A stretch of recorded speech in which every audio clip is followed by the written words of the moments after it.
Anda sekarang bersama dengan saya, Adil Hidayat, di rancangan Internet dan Anda, di mana kita akan bincangkan permasalahan berkaitan dengan internet di negara kita ni. Jadi untuk malam ni, dalam episod yang pertama ni, kita ada satu topik yang agak menarik. Di mana dalam topik ni kita akan bincangkan kenapa internet dalam rumah anda lemah. Okey, jadi untuk nak membincangkan topik ini, bersama-sama dengan saya ada Datuk Muhammad Adi Hanafiah, Ketua Pegawai Operasi Suruhanjaya Komunikasi dan Multimedia Malaysia. Assalamualaikum Datuk. Waalaikumsalam warahmatullahi wabarakatuh. Alhamdulillah baik. Terima kasihlah jemput kami daripada MCMC. Saya pun nak ucapkan terima kasih juga Datuk sebab sudi melapangkan dan datang. Okey, sambil-sambil itu Datuk nak. Okey, untuk para penonton sekalian, sekiranya anda ada sebarang soalan yang ingin diajukan, maka anda bolehlah tulis di ruangan chat dan insya-Allah kami akan cuba untuk nak menjawab soalan-soalan anda. Okey, Datuk, kita berbalik kepada topik kita malam ni. Topik kita ni macam sempoi juga ni. Kenapa internet di rumah lemah? Okey, jadi saya nak tanya Datuk ni mungkin saya nak minta pandangan Datuk lah kan. Internet sekarang ni, ataupun dengan lebih tepat sambungan internet tu, dia bukan lagi satu kemewahan. Dia dah jadi satu keperluan. Jadi kalau kita tengok macam dulu-dulu, mungkin kita kata kita gunakan internet untuk nak cari maklumat dan sebagainya kan. Tapi sekarang ni kita tengok kita gunakan internet untuk nak belajar, gunakan internet untuk nak buat kerja. Malah internet tu digunakan untuk nak mencari punca rezeki kan. Jadi internet ni dia jadi sama penting macam elektrik, macam air, semua tu lah. Jadi internet sangat penting untuk semua orang kat negara kita ni. Jadi saya nak tanya Datuk, kalau sambungan internet itu memang sangat penting untuk semua orang, maka kenapa masih ramai lagi orang yang kata sambungan internet dekat rumah mereka tu lemah? Okey. Terima kasih atas soalan tu. I think soalan ni satu soalan yang biasa kita dengar, yang biasa ditanya oleh pihak umum lah kan. Pertamanya mungkin saya boleh jelaskan sedikit bagaimana kita boleh mengakses kepada internet. Kalau kita tengok kan ada beberapa cara. Salah satu dia boleh melalui selular. LTE ataupun 4G ataupun dulu kita ada 3G tapi kita dah tutup 3G. So sekarang ni kita masih ada lagi 2G, 2G dekat kawasan-kawasan yang pendalaman, dan juga kita yang paling latest sekali, yang terkini sekali ialah 5G. So orang boleh mengakses internet melalui selular. Yang keduanya dia boleh melalui akses melalui jalur lebar tetap ataupun fixed broadband, sebagai contoh Unify, ataupun Streamix. Dan yang biasa kita guna ni sama ada di rumah ataupun kalau kita di kafe ataupun di kedai mamak, ialah melalui Wi-Fi. Jadi kita kena lihat bagaimana kita mengakses kepada internet. The first thing is kita yang package ataupun kategori mana yang kita menggunakan teknik ni untuk akses kepada internet. Bila kita dah dapat yang tu, contohnya kalau kita ambil di rumah kan, yang kedua kita kena tengok package yang kita langgan. Ada masa PKP, masa apa tu, MCO kan, kebanyakan kita berada di rumah. Jadi package, ada situasi yang package yang dilanggan sebelum PKP itu agak memadai untuk penggunaan seorang ataupun dua orang. Tetapi bila PKP semua berada di rumah, package yang dilanggan tu katakanlah 30 Mbps sudah tidak mencukupi lagi. Jadi utilization tu tinggi dan sudah tentunya hasil dia lah kita punya sambungan kepada internet tu lemah. Jadi kena ditingkatkan, kena lihat balik apa tu, what is the best capacity lah untuk dilanggan untuk kegunaan. Sebab kita tengok sekarang ni macam yang dinyatakan tadi, macam-macam kegunaan sekarang ni kita gunakan untuk online learning, pembelajaran atas talian, dan juga ada juga yang dah buat business online kan, perniagaan atas talian. Dari segi peranti-peranti pula, kita dah lihat smart TV pun dia apa tu disambung kepada Wi-Fi, talian Wi-Fi kan. Jadi semua ni secara tak langsung dia akan menggunakan bandwidth ataupun jalur lebar, dan tanpa diketahui oleh pengguna lah kan. Kalau kita ada pengguna yang orang kata tech savvy, tak ada masalah, dia akan tahulah kan. Tapi yang kurang tech savvy ni, pada dia bila dia melanggan, dia rasa benda tu dah cukup. Kenapa perlahan? So ini satu penjelasan ataupun kita perlu jalankan advokasi lah untuk bagi penerangan. Satu lagi kebarangkalian, saya bagi contoh tadi dari segi selular, LTE atau 4G ataupun 2G dan sebagainya. Kalau dia tak ada sambungan di rumah ni, dia tak ada fixed broadband, dia tak ada jalur lebar talian tetap ni. Okey. Dia cuma bergantung kepada selular. Salah satu daripada faktor dia ialah berapa jauh rumah dia dengan stesen pemancar yang paling dekat. Okey. Itu akan memainkan peranan. Okey. Kalau makin jauh daripada stesen pemancar tu, Okey. isyarat dia akan makin lama makin rendah. Dan di situ akan beri satu lemah dan perlahan lah internet dia kan. Okey, sambil-sambil tu Datuk, saya diberitahu kita ada promo dekat Facebook. okey. Boleh. Alright. Jadi mungkin kita boleh tengok promo di Facebook dulu. Okey. Ya, okey. Saya diminta untuk teruskan. Okey. Okey, tak apalah. Okey. Okey, dah komen dekat Facebook. Ya Allah, saya pun terpaksa akhirnya ada TV kat belakang tu. Okey, daripada Puan Nasibah Omar. Dia kata internet di kawasan Sentul agak teruk makin gelap. Okey. Macam mana ni, Datuk? Alright. Seperti saya nyatakan tadi lah, komen tu kita tak boleh tolak, boleh komen ataupun aduan dan sebagainya bila masuk. Bagi kita di MCMC, kita ada satu portal yang kita namakan Jendela. Jendela.my. Kalau masuk dalam portal tu, ada satu orang kata ada ruang. Betul. Untuk pihak umum, pihak awam untuk isikan kalau dia ada aduan ataupun dia ada komen, ada pun isu.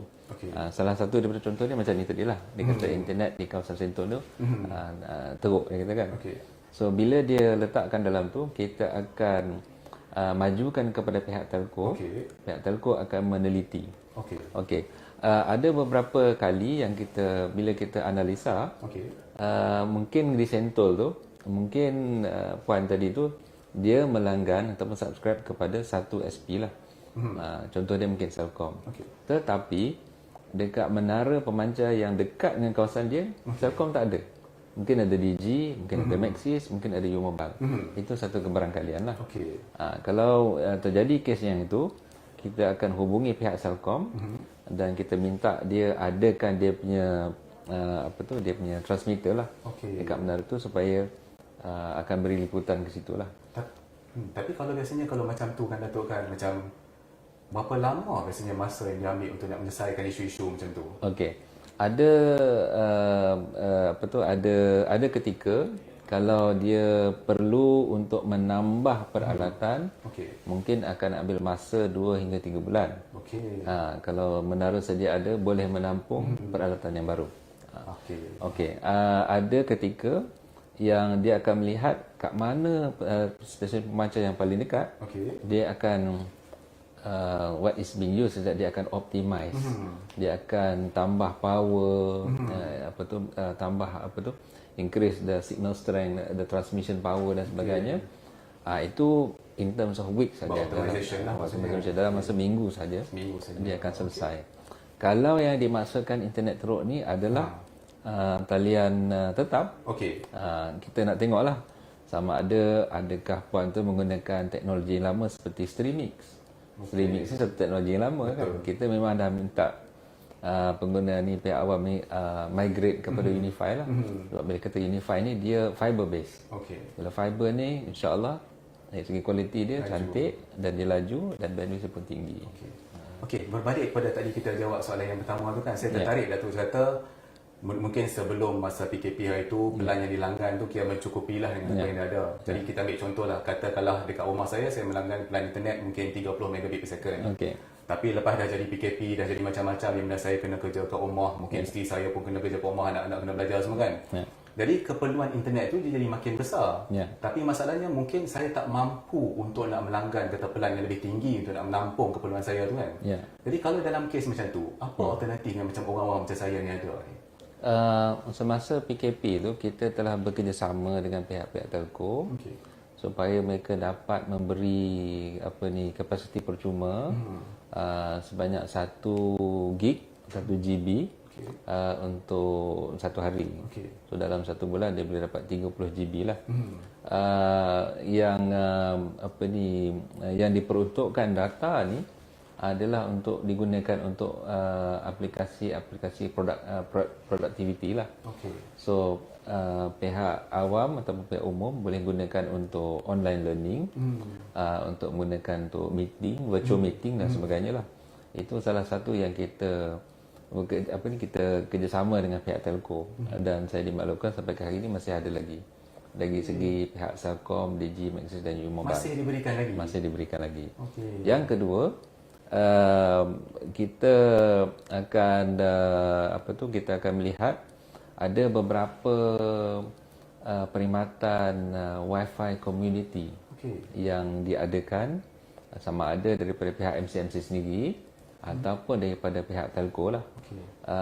Wi-Fi community ni satu perkhidmatan yang percuma. Tapi dia perlu pergi ke di mana yang ada Wi-Fi community itulah. Selalunya kebiasaannya dia akan bagi dalam lingkungan ataupun radius of about 2 to 300 meters lah daripada tempat tu. Inisiatif-inisiatif yang ada di bawah MCMC juga, kita ada yang kita namakan sebagai Pusat Ekonomi Digital, Pusat Ekonomi Digital kita lah, ataupun PADI in short kan. PADI ni yang kita adakan supaya pihak umum akan datang dapat menggunakan fasiliti yang ada. Setiap PADI akan ada 20 PC dengan printer, dengan segala kemudahan dekat situ. Ada kamera pun disediakan. Oh, ada kamera sekali? Ada kamera, ada tablet disediakan. Dan peralatan ni boleh dipinjam.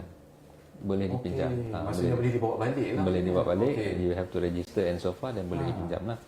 So all these things, semua kemudahan ini adalah untuk memberi bantuan, untuk memudahkanlah pihak awam supaya mereka tidak ketinggalan lah. Buat masa ni seluruh negara kita ada lebih kurang 911 PADI ini beroperasi. 911 seluruh negara. Ya. Kita tidak buat PADI ini di kawasan luar bandar sahaja. Memang masa kita mula tu kita buat di kawasan luar bandar. Tapi kita tidak lupa di bandar. Kita ada miskin bandar, the urban poor. So we also cater for the urban poor. Dan kita adakan PADI ini di kawasan miskin bandar juga. Datuk cakap ni baru pertama kali saya ingatkan PADI itu hanya mungkin di kawasan pedalaman. Baru sekarang saya tahu PADI itu ada di bandar juga. Tidak. Contohnya di Putrajaya ataupun ada PADI sebenarnya. Di Kuala Lumpur pun ada. Dan kalau tak silap saya di Sentul tu pun ada juga.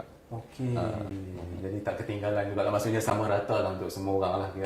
Kita cuba untuk supaya segala pihak umum ni tidak ketinggalan lah. Sambil-sambil tu lah Datuk kan, kita dah bercakap pasal internet dekat rumah dia lemah kan. Tadi kita bercakap mungkin dari segi penggunaan pelan dan sebagainya kan.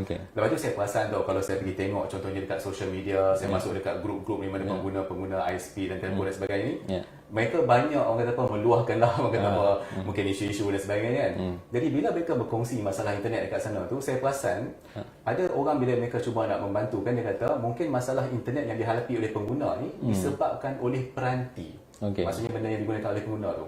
Adakah peranti itu mempengaruhi kelajuan internet itu juga Datuk? Jawapan yang pendek yang saya boleh jawab, ya, betul. Penggunaan peranti ataupun pemilihan peranti ada peranan dalam kelajuan mengakses kepada internet lah. Kita pernah mengalami ataupun kita cuma bagi penyelesaian kepada aduan. Pengadu tu kata dia punya daripada peranti dia tu akses kepada internet dia sangat perlahan. So kita cek dengan pihak penyedia perkhidmatan, dengan telco, pihak telco, menara agak dekat dengan rumah dia. Dan kita sendiri turun, kita bawa peralatan kita, kita cek dari segi signal strength sangat kuat. Dan lepas tu baru kita minta tengok dia punya peranti, dia punya handphone lah. Jadi maksudnya memang daripada situ lah. Rupanya handphone dia ni SIM card tak ditukar, masih SIM card lama yang tak boleh akses kepada 4G. So you still can be connected to the network, but you never get 4G speed lah. So itu satu kes lah. Satu kes yang kita jumpa. So bila kita dah tukar yang tu, sambil-sambil tu Datuk, kita ada satu promotion video dekat yang diberikan saksikan ni daripada MCMC juga. Suburbs. At home, he spends a lot of time online connecting with his grandchildren who live in the city. When Muthu goes downstairs to get a recipe from his wife, the internet access is disrupted and his video call is cut off. Introducing Jendela, a government initiative to improve Malaysia's communications infrastructure and broadband coverage. This move will reduce the digital divide and enable cities, suburbs, and rural areas to receive better quality broadband services. Jendela will be rolled out in phases and will involve the improvement, expansion, and connectivity of high-speed coverage. This will ensure widespread coverage and connectivity nationwide. Malaysians will be able to access high-speed fixed and mobile broadband throughout the country. Additionally, all fiber service providers will continue to lend their support by upgrading their network capacity and deploying more base stations to meet the increase in 4G and 5G traffic. This will pave the way for future technology adoptions such as wireless and fixed wireless access and 5G to achieve the country's digital agenda.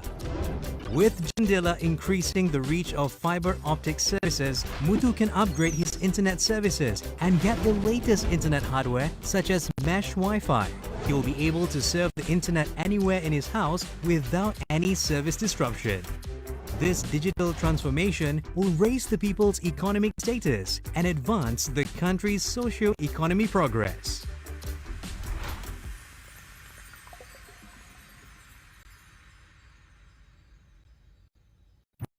Okey. Dalam video tadi tu kita nampak satu video yang menarik daripada pihak MCMC. Bila kita nampak dekat situ berkaitan dengan isu Wi-Fi. Jadi sebelum video tadi tu kita bersembang kata isu peranti tu mungkin memainkan peranan dari segi kelajuan internet kan. Betul. Lepas tu saya pun perasan juga ada juga apabila orang berbagikan komen dia kata internet kat rumah saya ni slow, dia duk mengadu macam-macam. Lepas tu orang nasihatkan dia kata itu mungkin adalah disebabkan oleh masalah Wi-Fi. Jadi mungkin boleh Datuk ceritakan sikit adakah Wi-Fi ni mempengaruhi kelajuan internet kat rumah tu? Baik. Untuk penerangan secara umum ya. Kalau kita kata Wi-Fi, dia ada dua band. Satu 2.4 GHz. Betul. Satu lagi 5 GHz. Betul. Ada kadang yang tak berapa tech savvy ni, dia kata rumah dia dah ada 5G dia kata. Betul. Tapi itu bukan 5G yang tu sebenarnya. Ini Betul. Wi-Fi 5 GHz lah. Betul. Okey.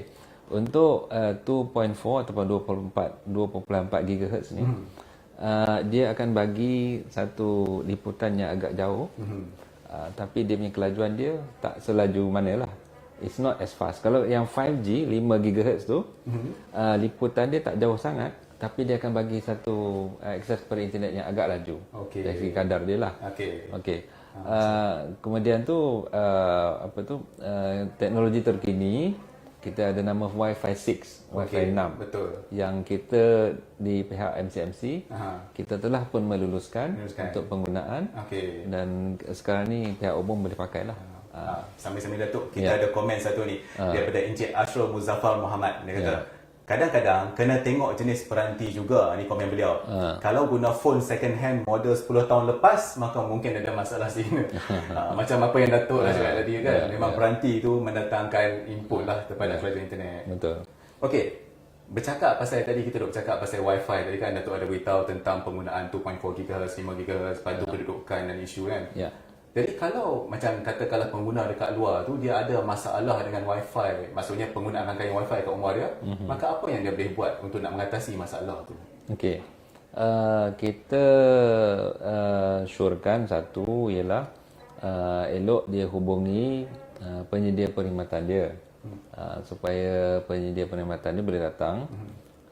Mungkin dia kena tengok dari keseluruhan rumah dia ataupun premis dia.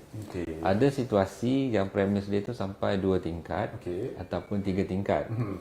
Itu yang video klip tadi tu kita cuba mengajar supaya untuk rumah-rumah yang besar ni digunakan penyelesaian mesh Wi-Fi.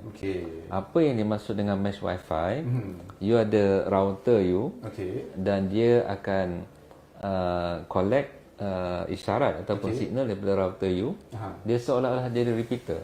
Okey. Mungkin kita akan letak satu di tingkat 1, satu lagi unit di tingkat 2. Dekat dua. So bila kita ada mesh wifi ni, Aha. dia akan selaraskan liputan tu di seluruh bangunan tu, ataupun seluruh Bagi premise stabil lah, lah kira-kira. bagi stabil. Okey. So everywhere you go, Aha. you will get the same speed lah. Okey. Ah, Sambil-sambil tu kan, tadi kan Ya. Datuk ada komen saya baca kan. Dia kata mereka langgan 8 megabit per second. Ya. Tapi dekat rumah ah, okey, jadi ini ada komen baru pula. Okey, daripada Hisham Omar, dia kata internet jaringan prihatin tu tak sambung lagi ke? okey. Okey.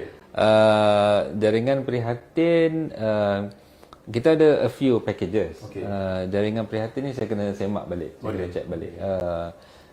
Kalau tak silap saya kita sambung, tapi mungkin saya silap, nanti saya check semula lah. Boleh.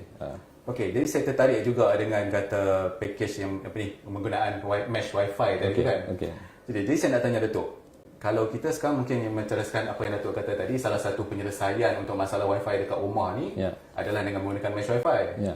Tapi masalahnya, contohlah kalau bila saya register dengan mana-mana pelan internet semua kan, Ya. kadang-kadang pelan tu dia tak memberikan mesh wifi. Okey. Jadi pengguna tu dia kena membeli mesh wifi. Betul. Jadi saya nak tanya, adakah kemaran kalian macam tu kemungkinan mana pihak kerajaan mungkin membantu untuk nak memberikan mesh wifi kepada pengguna ni kan? Okey. Ah. Alright. Buat masa ni kita belum ada lagi lah bantuan sebegitu. Okey. Tapi Sambil tu kita ada komen dekat sini daripada Jun Muhammad Zaid, dia kata kalau tak mampu nak beli peranti baru, adakah apa-apa peranti yang mampu milik? Sebab selalunya package telco ni mahal-mahal. okey. Kita ada bekerjasama dengan pihak telco. Okey. Dulu kita ada lancarkan package remaja. Okey. Package remaja ni ada package remaja peranti Okey. dan package remaja yang SIM-pack lah. Okey. So package remaja ni package remaja keluarga Malaysia. Okey. Bila kita keluarkan package ni, harga dia memang berpatutan Okey. dan antara yang terendah di pasaran lah. Untuk kegunaan 3 bulan, mereka cuma perlu membayar RM20 sahaja. Okey. Dan dari segi peranti, mereka ditawarkan peranti yang boleh akses kepada 4G dan boleh dibuat pembayaran. Ada yang selama 12 bulan, 6 bulan. Mana dia you spread it across a few months lah, mampu milik lah kiranya. So itu antara yang telah kita tawarkan lah. Dan I don't have the exact figures, the latest figures, tapi kedua-dua package ni dah pun melebihi 200,000 lah dari segi take up ataupun langganan dia lah kan. Maksudnya ramai lah yang ambil. Ramai yang ambil.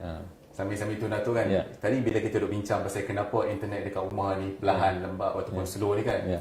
Jadi kita bercakap tentang mungkin itu berdasarkan isu peranti ataupun mungkin isu pelan internet ataupun mungkin isu yang disebabkan oleh wifi kan. Ya. Jadi kita beranggapan bahawa itu mungkin masalah daripada belah pengguna. Okey. Jadi kalau saya boleh bagi satu contoh kat Datuk kan. Katakanlah macam saya pakai internet dekat rumah, Ya. di mana internet tu mungkin saya menggunakan rangkaian 4G. Okey. Mungkin saya menggunakan daripada telefon saya ke sebagai hotspot Okey. ataupun saya pakai wifi router. Saat sebelum tu kita ada komen lagi. Okey. Okey.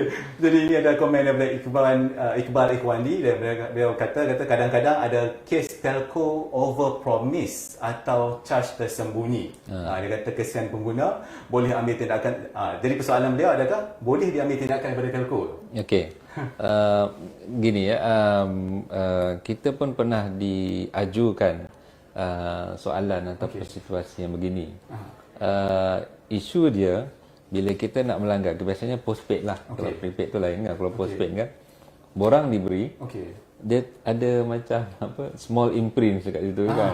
Betul. Kita sebagai pengguna kadang-kadang kita tak baca pun. Itu yang kita kata things yang ada kejadian macam dia over promise lah. Betul. Dalam peruntukan Akta Komunikasi dan Multimedia, kita ada peruntukan untuk perlindungan pengguna. Okey. Kita syorkan kalau ada kes-kes begini, tolong buat aduan. Sama ada aduan kepada pihak telco ataupun boleh buat aduan kepada pihak MCMC, dan kita akan tengok bagaimana kita boleh bagi resolusi lah kepada aduan tu. Kalau kes-kes yang overpromise ni, Okey. kalau didapati bersalah, Okey. dan kita akan ambil tindakan lah. Okey. Ada dari segi pihak telco yang berkenaan dikenakan compound, dikenakan denda dan sebagainya. Okey.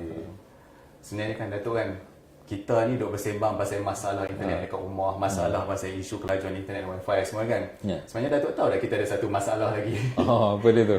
Kita ada masalah masa sebab kita pernah dekat okey. kesuntukan masa kan. Okay. Alright. Tapi mungkin saya boleh tanya satu lagi soalan terakhir lah sebelum kita kata sebagai penutup ni kan. Okey. Okay, macam kalau tadi saya kata sekiranya itu adalah masalah macam sambungan internet dekat rumah saya ni bukan disebabkan oleh saya tapi mungkin disebabkan oleh pihak penyedia perkhidmatan. Okey. Maka apa yang boleh saya lakukan? Okey. Seperti yang saya nyatakan tadilah pada permulaan tadi, sekiranya ada masalah yang berkaitan dengan penyedia perkhidmatan, yang sure kita ialah supaya dibuat aduan, Okey. sama ada kepada penyedia perkhidmatan yang berkenaan, ataupun dibuat aduan kepada pihak MCMC. Okey. Aduan-aduan yang kita terima berbagai. Okey. Ada yang dari segi jenis tak ada liputan. Okey. Ada dari segi ada liputan tapi kelajuan dia tidak sebagaimana yang dilanggan. Ataupun dari kes dia melanggan penyedia perkhidmatan A, kawasan tu tak ada. Okey. B ada, C ada tapi A tak ada. Dan berbagailah. So kita dalam peruntukan akta kita ada standard mandatori mutu perkhidmatan. Okey. Dan kita akan buat benchmarking ataupun ujian berkala dari semasa ke semasa. Banyak compound yang kita telah keluarkan. Kompaun kepada pihak penyedia perkhidmatan. Ya. Okey. Kadang-kadang compound ni tidak sebanyak mana. Okey. Mungkin mereka boleh bayar. Aha. Tapi mungkin bila kita isu keluarkan compound ni, Ha. reputasi mereka lah terjejas. Betul.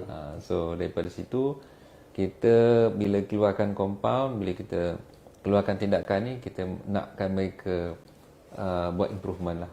Dan yang ni yang kita kena buat secara berterusan. Okey, jadi maksudnya memang ada tindakan proses sebab kadang-kadang kita nampak orang kata tak dibuat apa-apa langsung. Ada. Maksudnya memang sentiasa ada tindakan macam tu. Ada. Tapi okey, sambil tu saya teringin juga nak tanya kan, mungkin Datuk boleh terangkan secara mudah. Ya. Okey, kalau sekiranya saya ada masalah, adakah saya patut bercakap terus dengan pihak telco ataupun komplain kepada MCMC dulu? Okey. Kalau dikirakan kita ada laksanakan tiering. Okey. Tier pertama kita syorkan supaya pengguna ni dia akan beraduan kepada pihak telco dia. Kalau tidak jalan ataupun tak ada tindakan, dia dapat macam tak bergerak. Okey.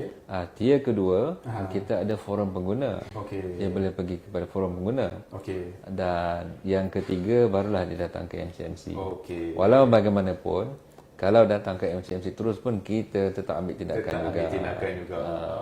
Okey, nampaknya memang itu masa memang mencemburi kita. Bila kita ada banyak benda nak bersembang ni, selalu macam tu. Masa dia jealous dengan kita sangat-sangat. InsyaAllah mungkin Datuk boleh datang lagi lepas ni. Banyak benda lagi kita nak sembang. Okey. Tuan-tuan dan puan-puan sekalian, itulah dia topik kita pada malam ini, iaitu kenapa internet dalam rumah lemah. Jadi kami berharap apa yang disampaikan pada malam ini mungkin boleh mendatangkan manfaat kepada anda untuk membantu anda menyelesaikan masalah-masalah internet di rumah anda. Okey, dari sambil-sambil itu saya juga ingin nak memohon maaf kepada anda lah sebab saya tengok ada banyak komen yang diberikan oleh pengguna kat sini tapi kami tak dapat nak menjawab ke semua soalan anda sebab kita pun kesuntukan masa. Jadi insyaAllah kita akan berjumpa lagi dalam episod internet anda pada minggu hadapan pada hari dan waktu yang sama. Di mana dalam minggu hadapan kita akan membawakan topik yang lebih menarik untuk kita bincangkan bersama. Okey, lagi sekali terima kasih kerana menonton. InsyaAllah kita akan berjumpa lagi. Assalamualaikum.